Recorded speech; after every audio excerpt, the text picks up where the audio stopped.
Welcome to the madhouse.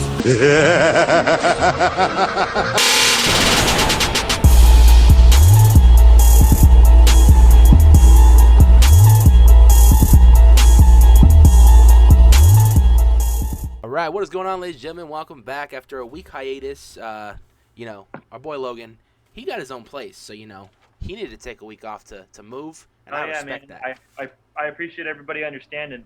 Yeah, no problem, brother. I mean, you got your own space now, got your own privacy, you got a dope background of all your physical media, so. And now we can crank out videos more. I have more privacy to do so. Right? I'm down, yeah. I'm always down for more video, more content, more everything. We got some stuff lined up. It's gonna be good. But today, East versus West. We're not filming East versus West. That's another series I do on this damn channel. But one of the competitors from East versus West is in today's episode of Maze Treatments, and that is Eddytainment versus TLEV's Josue. We got two great properties going head to head today. That really are.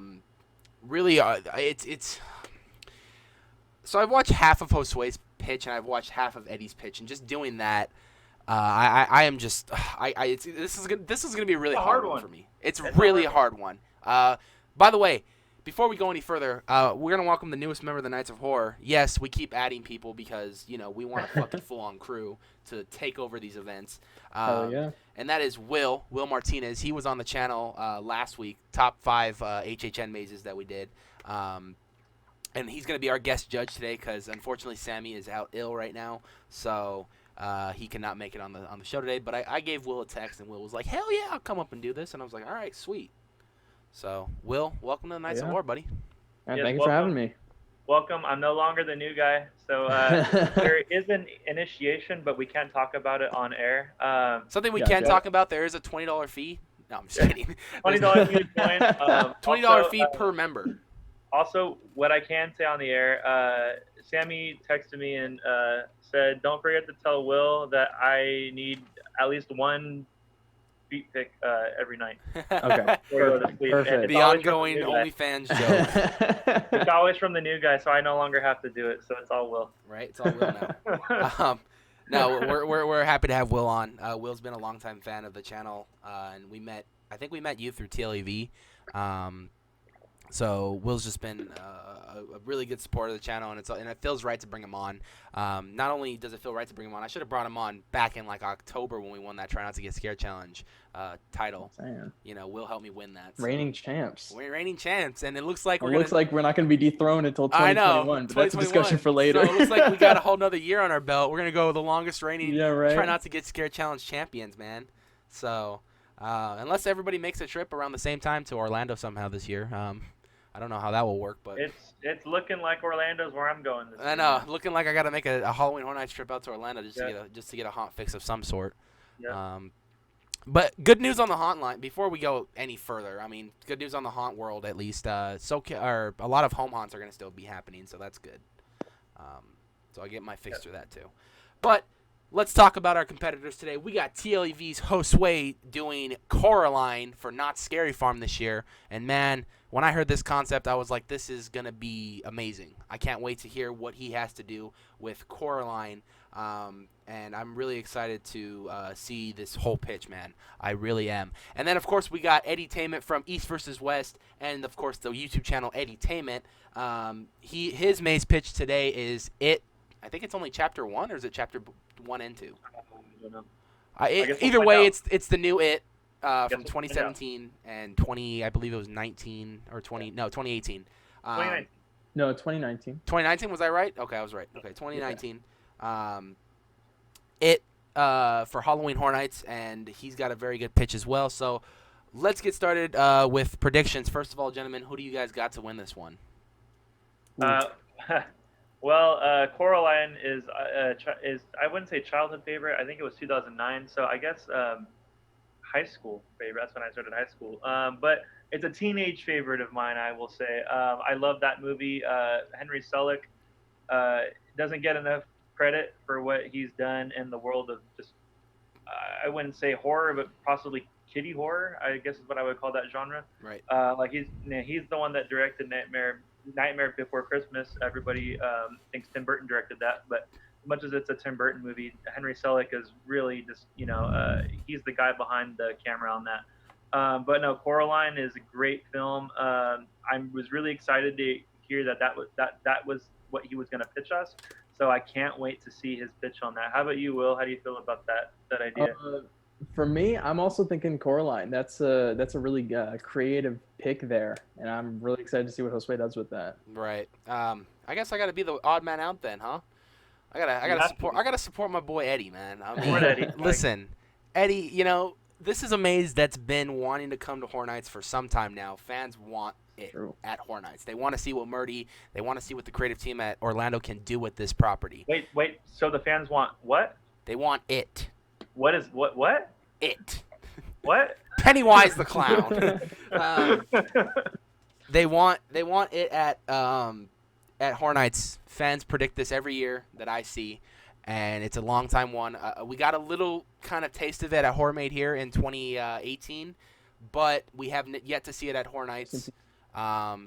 And I'm one of those people who wants to see how they can make this into a maze, whether it be the old TV movie or, of course, the newer one. I'm down for either or. Both of them. That's what I was gonna say. If it were an It maze, it would be the old TV movie for me. Yeah. But I'm excited to see how Eddie's gonna pull off this new one. If it's the same as Horror Made here, or if it's something entirely new concept. So. Well. Unless he watched the maze walkthrough on YouTube, there's no other way Eddie could really have seen what that maze was like. Of course, because Eddie living out in the East Coast, so Eddie's going to be going off Eddie. So we'll see what happens. Cool. And you can't go wrong with a guy named Eddie. I mean, look at who's Iron Maiden's mascot. You can go very wrong with a guy named Eddie unless you're Eddie from Iron Maiden. Eddie from Iron Maiden, huh? But then again, Iron Maiden constantly tries to kill him on stage every time he gets up. But we're not going to talk about Iron Maiden for an hour. Let's get in. Because I will. You will. I know you will. You play freaking Adrian Smith at freaking on Made in USA. So. Yeah, but not anytime soon with fucking COVID. Hey, you know what? Fingers crossed. But let's get into the pitches. We got, first off, let's start off with Josue's Coraline, Not Scary Farm pitch. And Josue, take it away. What is up, ladies and gentlemen of the Nights of Horror and Nights of Horror? What's going on, guys? Josue here from TLEV Media and TLEV Horror. And today I'm going to be pitching you guys my idea with a little help from my girlfriend as well. So I guess this is our maze. Our idea for a Coraline maze. That's right. So our original idea was to put this in HHN, but we realized some of the effects that we want to implement in this maze don't fit HHN standards. At least I've never seen these effects done. So what we're gonna do is we're gonna choose a appropriate venue for this maze, and we're gonna be hopping over to Knott's Berry Farm, or Not Scary Farm, I should say. Yeah, that's where we're gonna put this maze. Now, again, I'm very new to the Knott's world, so I don't know if they've ever done like an IP property, so to say. So this might be the first IP property. I don't know, but yeah. So why don't we just jump right into this? Yeah. Alright, we have to start with the facade. What better facade for a Coraline maze than the Pink Palace itself? I mean, everybody knows the Pink Palace. It's an iconic part of that movie. The whole movie is centered around this house and the secrets that it holds within its walls. So then we're going to move into the first room. As we enter the Pink Palace, we're actually not going to be entering the Pink Palace, but we will be exiting the Pink Palace once we enter the facade into the forest, and we're gonna see we're gonna hear Coraline looking for the well, kind of like how the movie begins. We might even see an actress with a dowsing rod running around screaming, "Where are you, well? Where are you, well?" And as we make our way to the end of this hallway, boom, we're hit with a white light, and we hear a giant horn sound, which is obviously gonna give us a scare. And we see none other than YB himself scaring us in his mask, coming out for a jump scare. That's gonna be a lot of fun.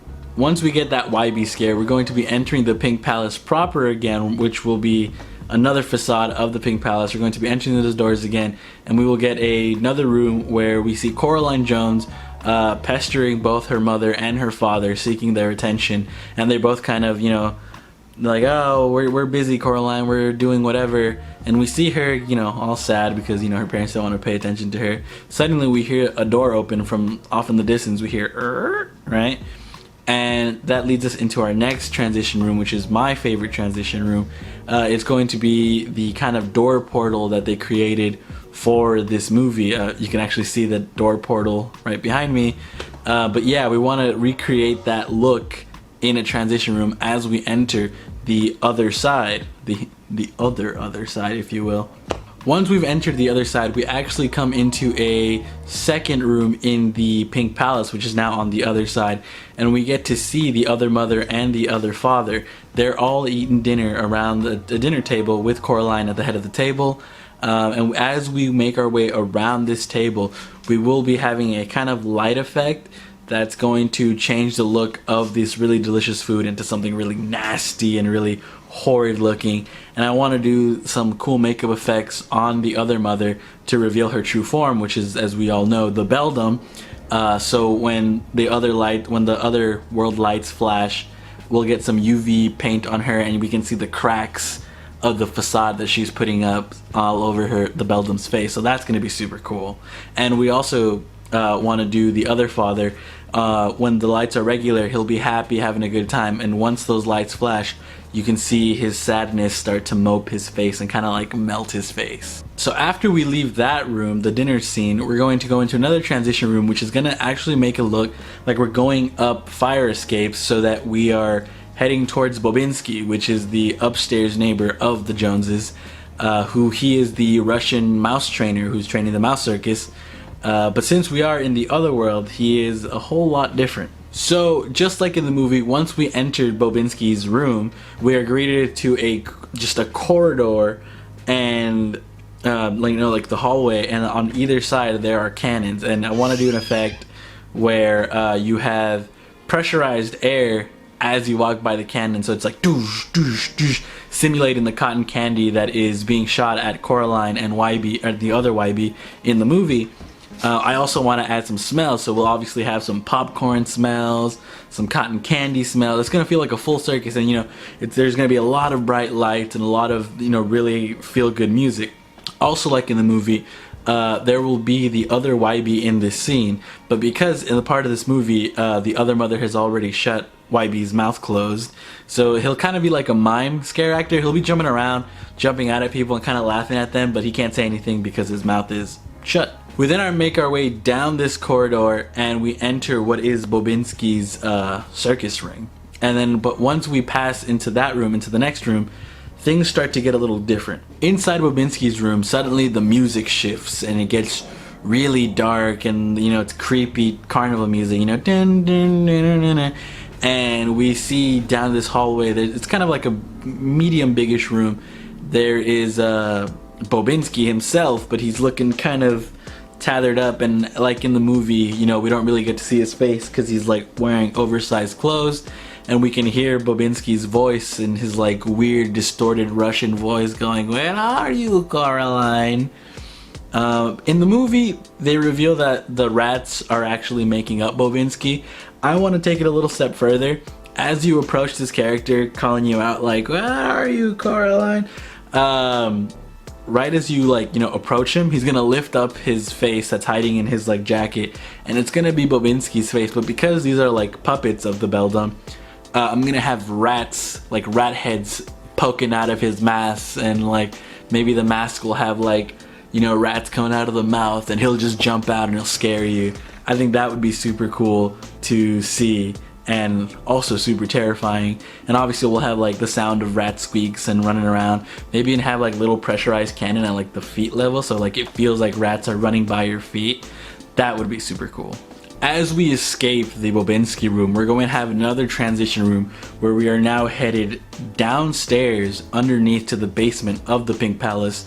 This is where none other than Miss Forcible and Miss Spink live. Now, as we know, Miss Spink and Miss Forcible on the other side are actresses, but on the regular side, but on the other side they are their younger selves. They are what they used to be, their youth. So what we've created for this part of the maze is super cool. We are entering what is their broken down theater, and I have like the hallway. There are a bunch of like, you know, the red curtains that we see in theaters, but we have the Robo Bat Dog, or I call them Robo because they're gonna be animatronic, but they're supposed to look like the bat dogs that other Miss Spink and Miss Forcible have, and they'll be animatronics that jump out at you and scare you. Or like what I love about Knott's is they have like what they did in Shadowlands, where the ghosts can like kind of lunge out at you like that. That'd be cool to see the bat dogs do. But also, and this is why I chose Knott's for this scene is going to be in particular because it reminds me kind of what they did in Origins, where the witch is kind of like, you know, running around or kind of like flying around the room. What we're gonna do instead is we're gonna have young Miss Forcible and yes, young Miss Spink, but the other versions of themselves, of course. There will be like kind of doing their like, you know, their aerials in the sky, but that it's only going to be a distraction because you're gonna be like, whoa, that's so cool, but you don't realize that at the level that you're at, the candy versions of Miss Forcible and Miss Spink, which is the creepier versions of them, like they're all twisted and tangled up, will be jumping out at you, trying to scare you, screaming, "Ah, thief, thief, thief!" because Coraline was trying to steal the ring that has the ghost children spirit. But yeah, that'll be super scary to see, and it'll be such a good distraction from, you know, looking up here, not realizing what's going on, and then seeing this creature come out at you. From here, we're going to enter a hallway that's going to, kind of like in the movie when Coraline has already collected the 3 children's souls, the world's gonna slowly dissolve into just pure white. So this hallway transition is gonna start off kind of as the forest of the outside of the Pink Palace, and as we move further down this hallway, it's gonna slowly turn into just pure white. We will then be entering the Pink Palace itself again, and this time what's going to be happening is we're going to walk back into the kitchen, and we're going to actually see Coraline's mother, but only the back of her mother, and we're gonna hear Coraline Jones's voice say, "Mom, you're here," and as she runs up to you know, Coraline's mother, I love this effect that we created. Essentially, it's a stilt walker because, as we know in the movie, the beldam is very tall, so it's a stilt walker who's crouched to make it look like it's her mother. But as the scare actor turns around, they're going to stand up and fully show the true power of the beldam itself, and you'll see, you know, the cracks in her skin, and it's going to be the full beldam face, but because, you know, she's faced around, we won't be able to see that when we approach her. But as we get closer and as she turns around, we'll fully see the beldam itself towering over you with her giant claws coming out at you. From here, I want to transition into like a hallway scene, and in this hallway scene we're going to have the other father, who is now like all dissolved and all melty looking like in the movie, and other Wybie, because they don't really show him, but we just kind of, you know, we see his clothes all tattered, so we assume that something bad has happened to him. So what's going to happen is we're going to have kind of like a really messed up Wybie, kind of like, you know, stuff and like all his stuffing coming out of his like chest and his face all distorted and stuff like that. It's going to be really cool. They're going to be coming out from either side at you, trying to get you to like help you, but because, you know, of their scary look, you're gonna get scared from them. And then we're going to move into the next room, which is the ghost children room. The ghost children room is actually something that I picked from Halloween Horror Nights, especially the Ghostbusters scene, where they had the inmate ghosts, where the lady popped her top off and then the guy's head floated around. So we're gonna do that, where it's gonna be an all dark room where we can't see what's going on, but we'll have these kids, we'll have like the actors' faces like in masks and like a little body on them, so it makes them look like floating kids, but they're obviously, you know, full of people, but they'll be floating around coming at you saying, "Help us, help us." Then we're gonna move on back into the hallway of the Pink Palace, and this is where it's gonna lead us into the money shot room. Now the money shot room, I really had a hard time thinking about where I wanted to put this room, because there are a lot of great scenes in this movie that like each one could be its own money shot room, but the money shot room that I chose for this maze is the beldam's bug room, the bug living room. In the movie, this part of the movie, the walls are all neon color. The beldam has shown her true form. You can see like the cricket legs that she has. She's looking more bug-like. All the furniture is shaped like bugs, and they all like take on their own characteristics in itself. And in this money shot room, the Beldam's flipping out. She's mad at Coraline Jones and mad at you for being there. So she's running around this room chasing you.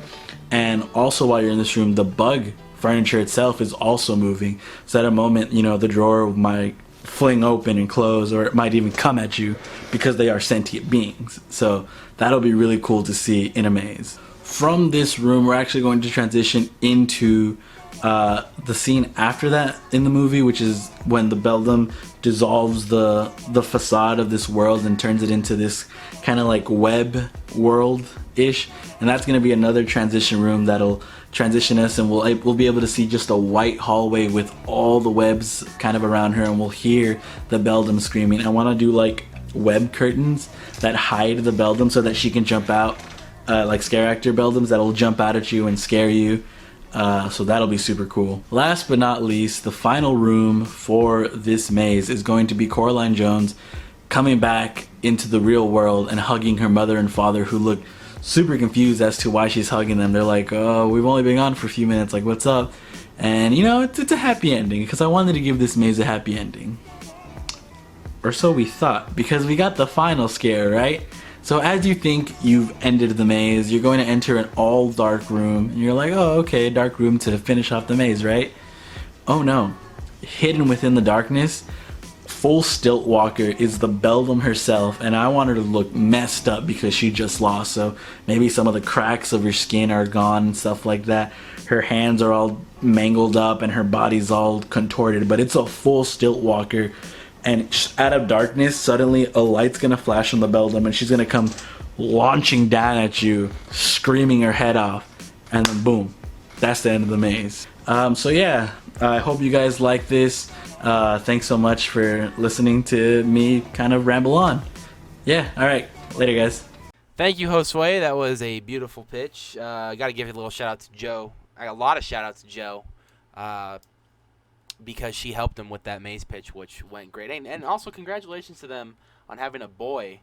They're going to be having a boy pretty soon, so that's going to be awesome. So congratulations to them. Boys, let's talk about Coraline, not Scary Farm. What are you guys' thoughts? All right, Will, go ahead, buddy. Man, where do I start on this? This was a real solid pitch by Josue. You know, starting out with the double Pink Palace facades at the front.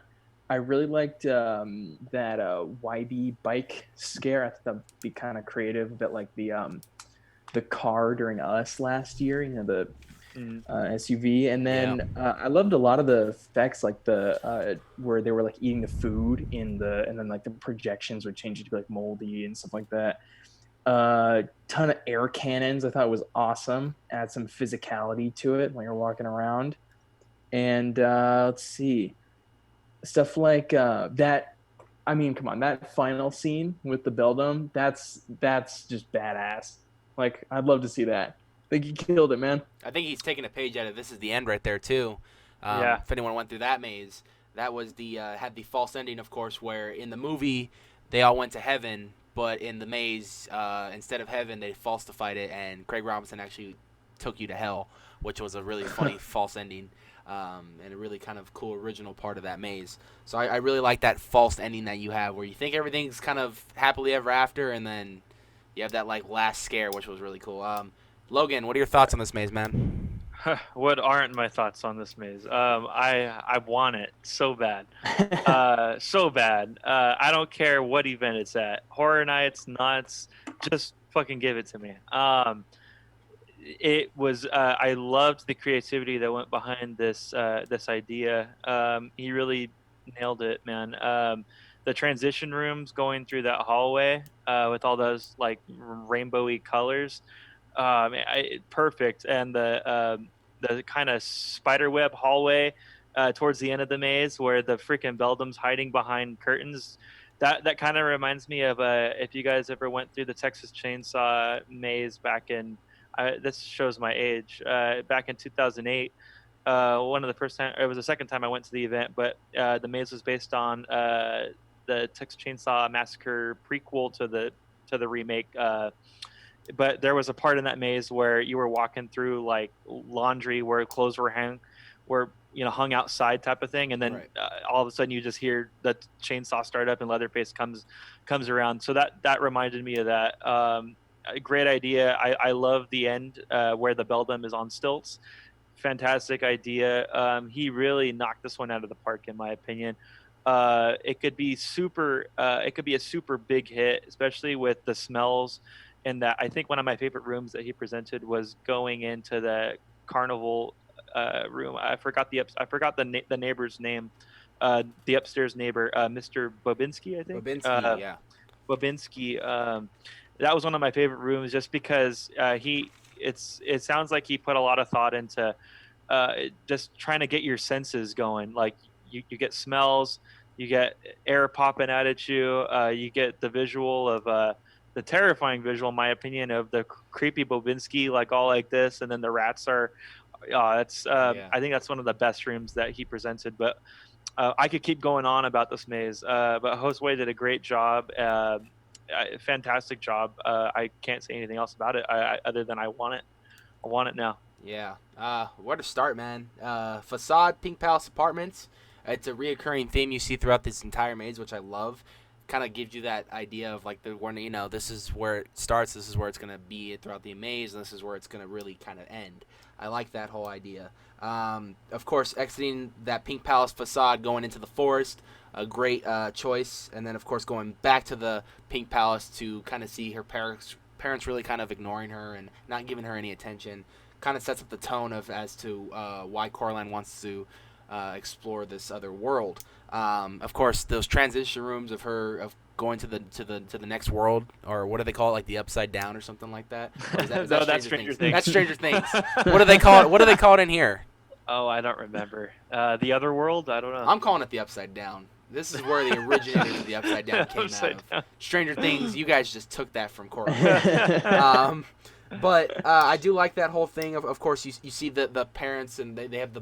I think what made this movie iconic, too, was, of course, the button eyes and stuff. Like that's really a famous look when it comes down to when you think a lot of these types of movies. Coraline really sticks out because of the whole buttons on the eyes and stuff. It's one of those kind of casual, like looking like voodoo dolls type of thing, but they look really creepy. And I'm surprised that this got passed to be a kids movie of how creepy it seems and sounds.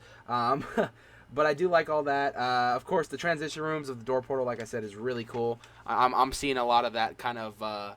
You ever go to like the House of Horrors used to do it too, but if you ever go to like amusement park, or like when they do little like pop-up fairs and stuff, they have those little fun houses that have like the twisty rooms and stuff. That's what I can see for that. I know that would probably make a lot of people dizzy and sick. But I didn't think about that. That would be a great idea, Anthony. Yeah. That would be great. To kind of really put you into that Yeah. transition into the next thing. But I really like that. I think that's the only thing I would add on to that, really. But I do like the whole mouse training scene and the whole the cannons blowing air at you. That's a really good scare. Not a lot of people would probably expect that. And that really, when I thought about that, inspiration that came off of that was, of course, the Indiana Jones ride when you're driving through the spear scene, blowing air at you. So that was really thought cool. too. Yeah.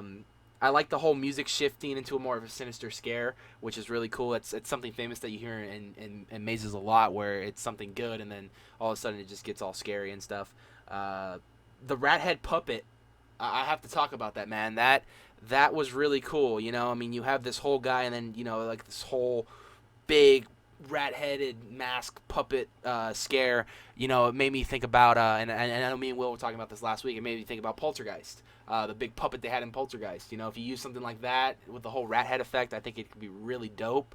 And I'm all for that right there. The Bat Dogs. You know, when you talk about Shadowlands, one of the most famous things in Shadowlands is, of course, those guys swinging across to hit you with the swords, the samurais. I could see that a lot with the Bat Dogs. That'd be a really dope scare. And I think that would probably be a good place to put this maze, would be the Shadowlands location, because of that space to do stuff like that. Let's see what else. I like the whole scent. He's bringing scents from cotton candy, popcorn. That's really cool. That really brings that circus kind of vibe to life, which is really cool.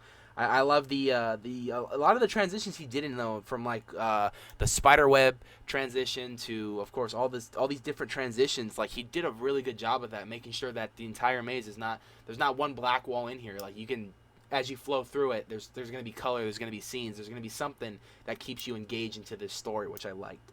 I want to talk a little bit about the I like the Beldam Bug living room idea, and I want to talk a little bit about that because anyone who knows me, I am a little bitch when it comes down to bugs. Just enough said. I mean, Creepshow was an absolute nightmare for me last year because of the cockroach room. The cockroach scene. It just was a nightmare. And I'm luckily for me, every night that I went through that, I didn't get fazed by the dark scene where the cockroach can tingle across your face. I got lucky on that. I really did. However, I do like this concept. For someone who's scared of bugs like me, this would be a terrifying room. You got, of course, her coming out at you, all big and scary, and she's just yelling at you, yelling at Coraline, and of course you have the furniture that just transforms into all these bugs and stuff. Like, it's just, it's disgusting to me, and I think it would fit perfectly in this money shot room. I mean, this is a good one, and how colorful it can be with the neon lights and stuff. I think it'd be really cool. And then that final room, of course, going back to the real world, hugging the parents, and then you have that false ending for that last scare, which is the Stillwalker. I can see that would be terrifying, and you can just hear the screams. If you waited by the exit of that maze of them coming out, you can just hear those last screams. So, good job, Josue. You knocked it out of the park with this one. So, let's see what Eddie's got with it. I think chapter 1 and 2. I don't remember. I don't know which ones he's doing. But it's gonna be hard to beat. So, it really is. Yeah. Tough I can't wait to see who's gonna come out victor. But this is gonna be a difficult decision, and this is not the first time we've made difficult decisions on this show. So, nope. Without further ado, Eddie, take it away with the pitch. Hello, everyone. Yes, it is your boy Eddie from Eddytainment. I want to welcome everybody to my episode of Maze Treatments, and thank the beautiful people at the Knights of Horror for inviting me on to compete within this bracket. I want to wish my competitor some luck. You're going to need it, buddy. But this is all in good fun, so if I end up losing, it is what it is. But today, we're going to be doing a house that has been extremely sought after, but chances are, at Halloween Horror Nights, we may never see this house. Reason being is who owns the house, and as soon as I say it, you guys will know. That property or IP is owned by Warner Brothers, and the house that I will be reviewing today, or doing my maze treatment for, is It.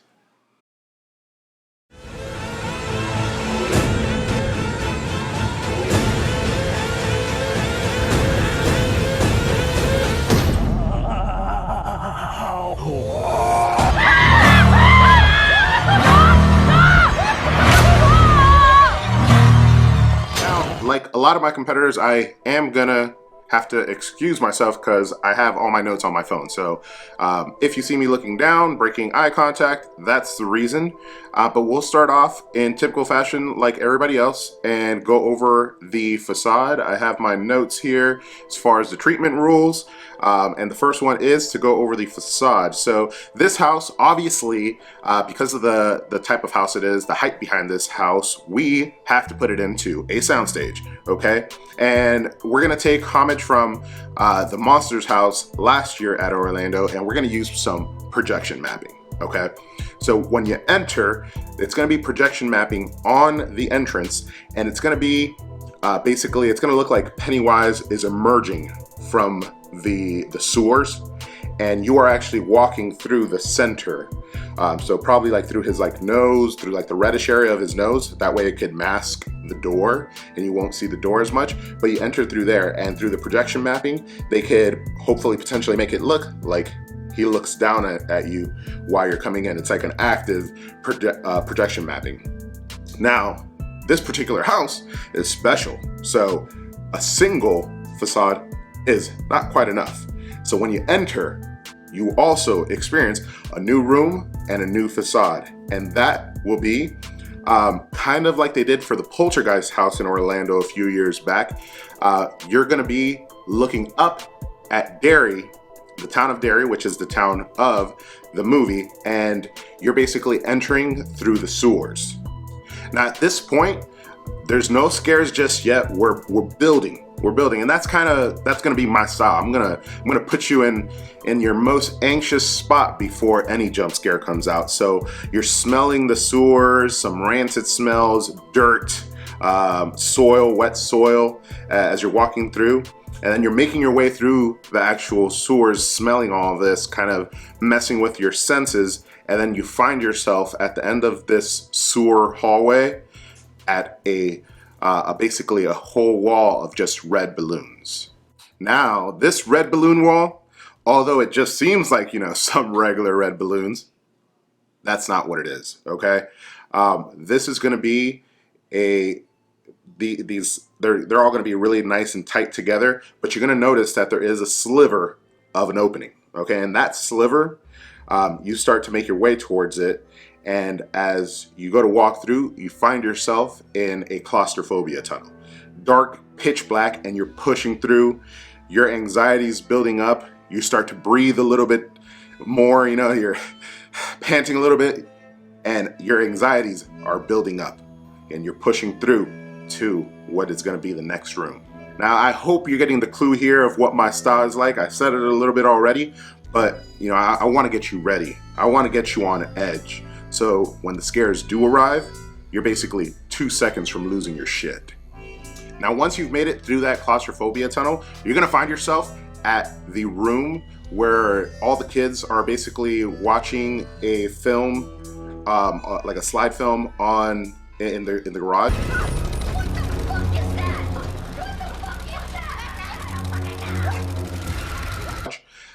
In the first movie, and when they're watching the slides, it falls down on the floor and the slides start to like move faster, and it starts to appear slowly in the slides. And what we're going to use there, this is going to be your first scare. It's going to be a real dark room, projection. You're going to hear the old projector making noise. There's going to be sounds.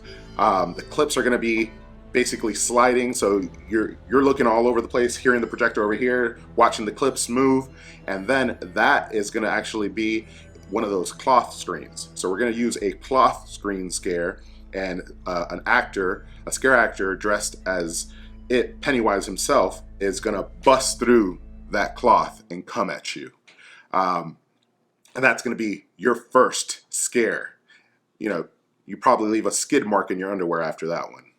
Now from here, we're going to find ourselves in another transition room. It's going to be like an outdoor kind of transition room where you're walking down one of the roads of Derry. And as you're walking down this road, you have life-size homes and buildings, kind of like that main strip that they have in Derry. But what you're going to be noticing is it's very dark.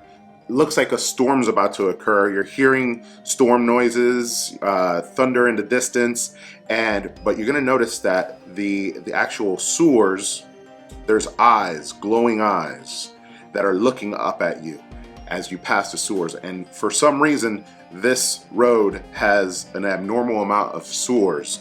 And as you're walking through, we're gonna use a new scare to get you. And it's basically gonna be just a simple puff of air. Okay, and this puff of air is going to be aimed at your ankles. So it's going to give you that sensation as if somebody's reaching out and grabbing your leg. Pennywise is trying to drag you into the sewers back again.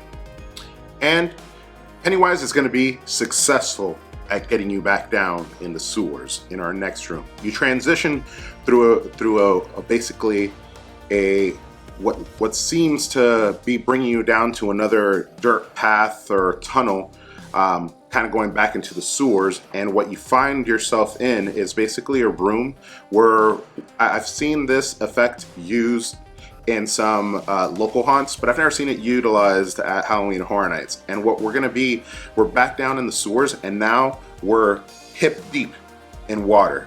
And how we're gonna basically give you that illusion is by utilizing fog and lasers. And you're gonna be walking through this like swampy sewer water. Obviously you're not gonna be getting wet, but from your waist down, you can't see what's below. We're gonna be utilizing those puff of air scares to hit you at the ankles, as well as some scare actors that are gonna be watching you from a distance, just kind of poking their head out from above the fog, going back down and then some that will jump completely at you and look like they're gonna grab you. Obviously, you know, social distancing, and just for respect of an individual, there will be no touching, but it'll feel like they're about to touch you. I will have set you so on edge with all the other senses that I've already messed with that once this person jumps at you, they could jump at you from a block away and you'll scream. Now, as far as the actors in the swamp, it's not just gonna be Pennywise. You're also gonna get basically some of the kids down there, and they're gonna seem like they're trapped, maybe jumping out like, help, you know, type of thing. That'll be something that will really set you on edge, because there's people in there that are trapped. You're seeing them. You feel like maybe you're gonna become or get yourself into the same situation that they are, as well as you're seeing Pennywise around the edge. So you're really starting to feel like this may be the end for you. Now, as you're exiting the room, we're gonna set a really cool like effect where basically a projector from above is shooting down into the fog, the swamp looking water area where you're walking through, so that it'll look like Georgie is underneath the water looking up at you, as if like if he's trapped in another dimension and this water is what's holding him in. And then from here, we're gonna transition to a room that's gonna be 2 rooms setting up the scene, okay? So the first room that you're gonna enter, it's gonna be basically that one bathroom bloody scene with, is it Beth? Beverly, with Beverly, that's right. It's gonna be that one bloody scene with Beverly. Sorry, I had to look at my notes. I was confusing the name. So what we're gonna use here is we're gonna use a mannequin, right? And if you guys went through the Shining house, they had all those like blood effects. So basically what we're gonna do is we're gonna set a plexiglass so that you are observing the room kind of as if it was a fish tank, but we'll try to make it so that that plexiglass doesn't get like smudged or anything, so that you can see clearly through it. But the effect is gonna be basically her like tied down with all those like strings that came through the sink drain. And looking down into the actual sink, and the blood just kind of like squirting out all over her. So big bloody scene like you saw in the movie.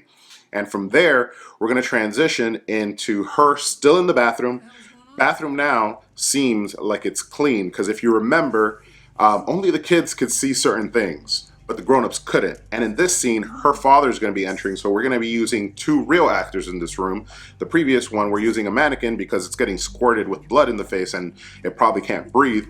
But in this next room, we have 2 actual scare actors that are in there. One of them is somebody who looks really good like Beverly. And if you've seen some of the Stranger Things walkthrough, Orlando does a really good with picking actors that look like the characters in the movie. So it'll be somebody who looks a lot like Beverly and a lot like her father. And basically she's going to be on the ground all paranoid, you know, arms wrapped around her knees like she was in the movie, and her father's going to come in like, you know, what's going on? And she's like, you know, there was blood, you know, you don't see it, and you're not going to be able to see it at first, but what we're going to incorporate here is a blacklight effect. All right, so what this blacklight effect is going to do is they're going to be sitting kind of like living out the scene, talking to each other. She's freaking out. He's kind of like, you know, you worry me, Beverly, and, you know, say the little comment that he tells her about her hair, like, why'd you do this to your hair? You look like a boy. Or, I don't know if it's something like that in the movie. But then that blacklight effect is going to kick in, and we're going to have black lights turn on, or the fluorescent blacklight turn on. And then you're going to see that it actually does look like a complete horror scene with blood all over the place. So you'll get both perspectives, Beverly's perspective and the father's perspective, but the father will be kind of like oblivious. He'll continue to act just normal, even when you get that blacklight effect. And then we're going to enter our money shot room. So the money shot room is going to be, this is one of the reasons why it has to be in a soundstage, because this room is going to have a huge high ceiling, and it's going to be that underground lair where in the movie they find Beth. It's Beth, right? Beverly. I don't know why I keep doing that. Where they find Beverly, and she's basically floating, you know, in midair with her eyes like with the deadlights. And basically in this room, she's floating, and we're going to have all the missing kids floating as well in the room.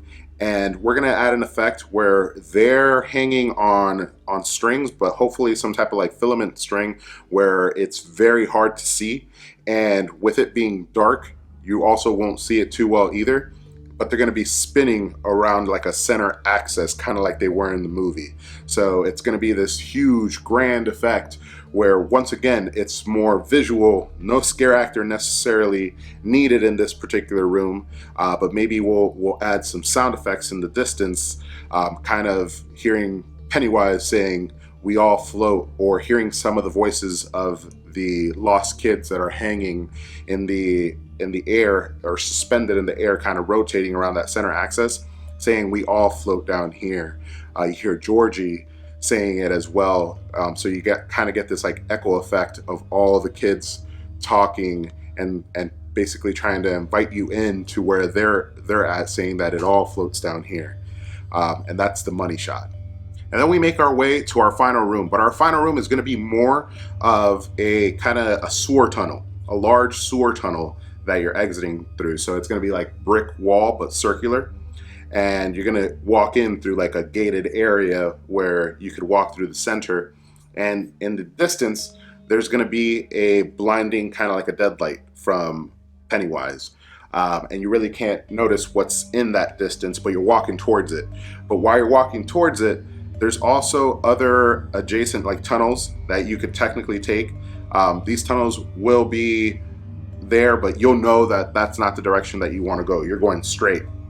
But you'll be able to see these tunnels, and as you walk through them, they'll be staggered out. You're gonna get your final scares. So what's the scares that we're gonna incorporate are basically those run at you scares. So it'll be a tunnel, or Pennywise will be at the end of the tunnel, and then he'll start running at you, and then boom, light shuts off. He disappears. And then you continue to walk another tunnel, and then you'll see it at the end or Pennywise at the end of the tunnel, and his face opens up and hits you with the deadlights. And then we'll incorporate a couple of those, about like 3 or 4, with similar run at you type of scares or pop scares, up till you reach that last light. And then once you make it out, basically you're at the exit, but we add a final little room just to mess with you, and it's just off to the right hand side. As you're making your way towards the exit, you can clearly see the exit, and there's just a final room that's kind of like black with like red accent lighting, and Pennywise is just sitting in the middle. We use an actual actor, and he's just waving by at you, but with those like sinister eyes that he has. So hopefully we could find somebody that could do the weird eyes that the actor did in the movie, and he's just waving by at you while holding a red balloon. Now, last but not least, that is the end of the maze treatment, but typically Orlando doesn't do a Twitter password or a password handler, but we'll incorporate it in this one because I just like the idea. So when you're in the front facade and you're entering, there'll be somebody in the end of the lines kind of just walking around, and there'll be somebody dressed as Georgie. So a small young boy with a yellow raincoat, not looking up at people, just kind of walking around with his head down, maybe just whispering "It all floats," and whispering some of the kind of cryptic messages that they have in the movie, with his head down, not really making eye contact. And if you tell him "It all floats," he will, without necessarily addressing you or looking at you, he will hand you something. And what he will hand you will be basically a red balloon, but if you inflate the red balloon, it could be something that you could put on display, and that red balloon will have the writing of Halloween Horror Nights It Maze. Now that's it for this episode, or this maze treatment. I may have been in the beginning, so maybe it's not the end of the actual episode of maze treatments. Who knows? Or maybe they'll save me for last. Best for last, I guess, you know? Good luck to the person that I'll be competing with. I believe is Josue from TLEV, and it is an honor to compete against you, sir. I hope I make it past this and I beat you, but no hard feelings. We'll see. Once again, thank you to the Knights of Horror for having me on. My name's Eddie from Eddytainment. If you get a chance, make sure to check out my channel, subscribe, like this particular video, because hopefully I make it back on to maze treatments past this episode, and I'm able to bring another one for you guys. But as always, guys, I appreciate you checking this out. Thank you so much. But don't forget to ask yourself, have you been edutained? All right, thank you, Eddie. That was a very, very interesting maze treatment for me, man. I've already seen an It maze at Horror Made Here, but what he designed was something that I would love to see at Halloween Horror Nights, and I think that I know they've been trying to get this property for some time, but it's always a no-go. But let's talk about Eddie's treatment, man. What do you guys think? Go ahead, Will.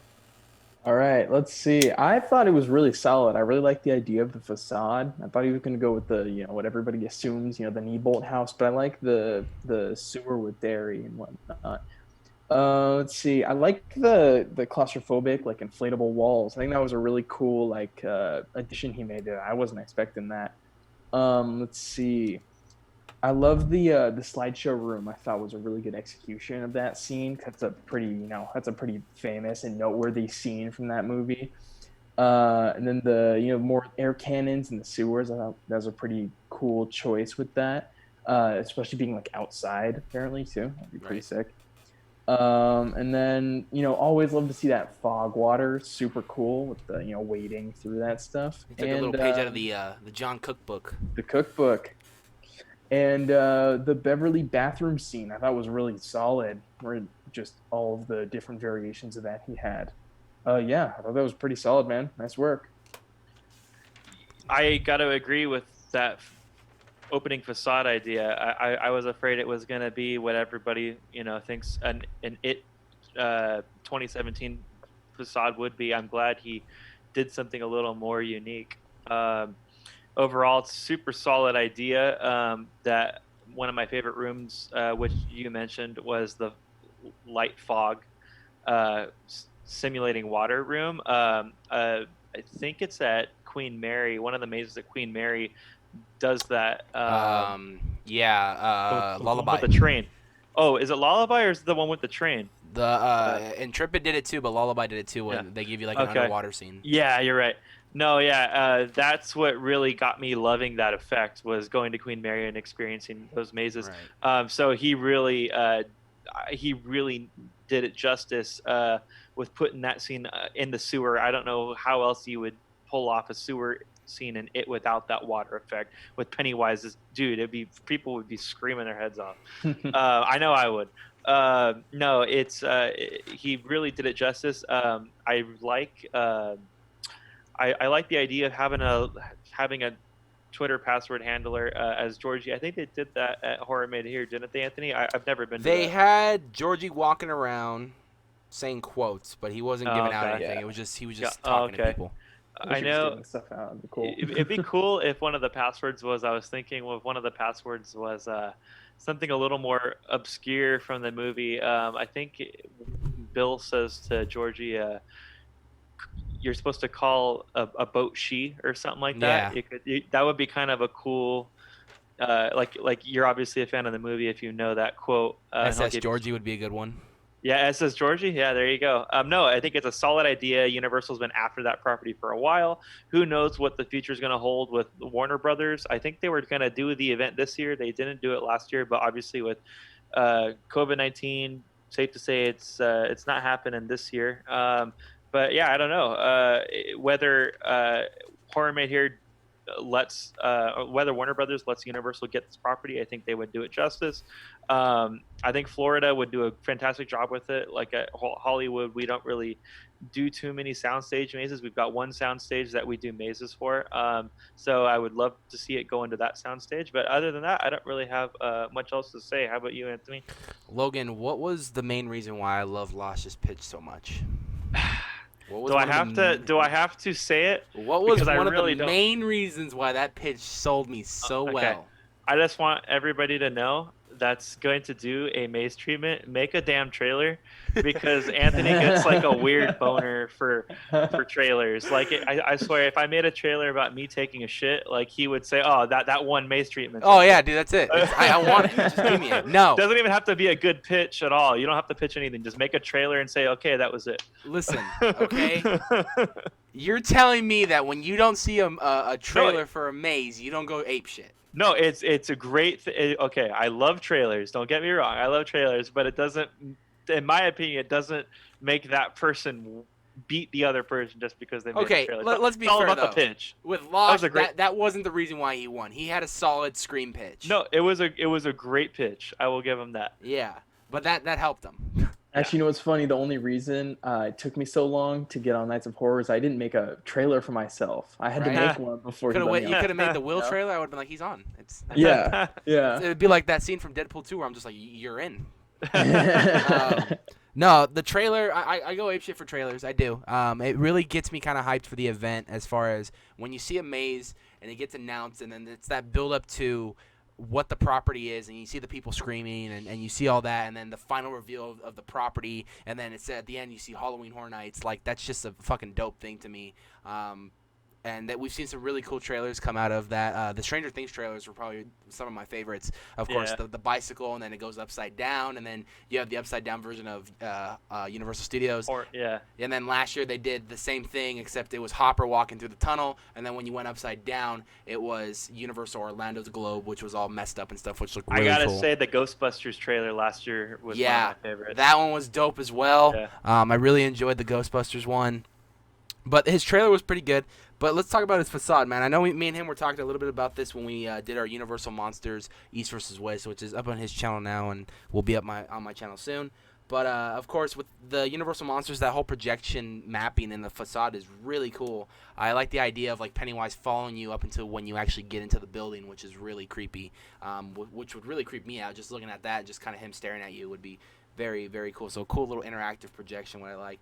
I really liked how he took something from Poltergeist that we saw in the clip, which was, you're entering through the pool and you see the house on top, which I thought was a really cool, kind of shrinks you down to look up at a perspective view. And he did that a lot with this maze, of course, coming from the sewers, looking up at Derry, which I thought was really cool. So if they can pull that off somehow and make like a miniature scale, but look really big of Derry, which would look really damn cool. And I like the whole wall of balloons. That was really cool. That was something that they showed at the Horror Made Here maze, and if you went to the I Like Scary Movies art exhibit, that was something that was heavily featured in that too. So that was really cool. And then, of course, going into that, the Claustrophobia Tunnel, I've been through those many times. Knott's has done them. I know a couple home haunts that I've been to have done them, which is really cool. The slideshow in the garage, infamous scene from the first movie.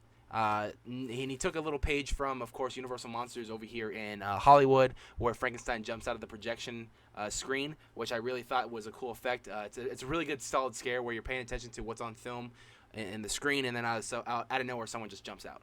Great effect, and that would scare the shit out of me.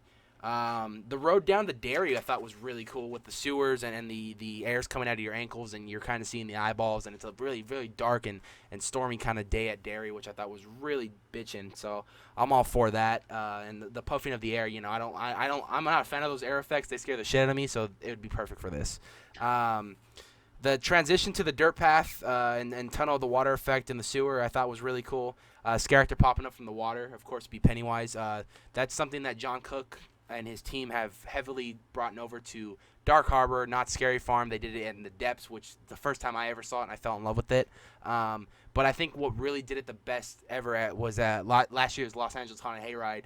There was a scene where you go through a lake, and the guy is standing on top of the pier, like on a bridge, and there was a water effect, and these water monsters like pulled him down, and it looked like bitchin'. So that was like probably the best time I've ever seen that effect, and so I'm a huge fan of that effect, so I'm all for that one.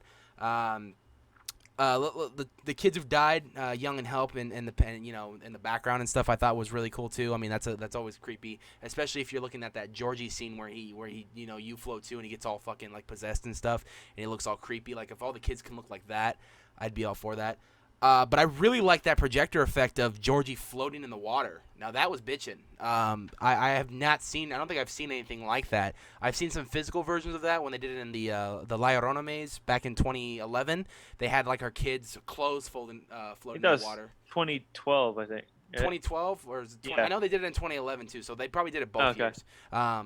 But yeah, that was like the closest I've seen to that effect being done, which I thought was really cool. The blood scene, of course, with Beverly, another famous scene from that movie. And I like the idea of him going into a room before it's all bloody, and then the whole lighting effect of it showing bloody and non-bloody when she's talking to her dad.